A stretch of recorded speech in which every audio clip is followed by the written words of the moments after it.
Guys, update tayo ngayon dito sa project dito sa Benguet. So ito, kasalukuyan silang nag-layout ng partitions sa mga partitions. So ito yung mga complete na nila.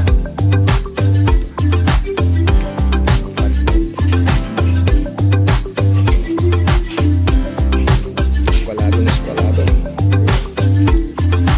So, pansinin natin. So, ganito sila, ganito yung maglagay ng hollow block.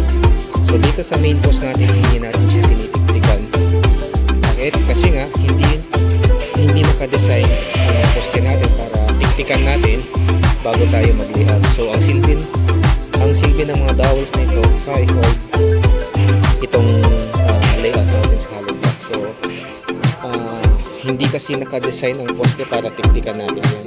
Sa slab naman natin, gumamit tayo ng steel decking para maging mas matibay yung slab natin. At the same time, just in case na hindi na tayo maglalagay ng ceiling o ayaw na magpalagay ng ceiling yung may-ari ng building, so yan, pintura na lang, okay na. Okay, nandito tayo ngayon sa roof deck. So ito yung binubusan ng Friday. So umabot na dos ng madaling araw.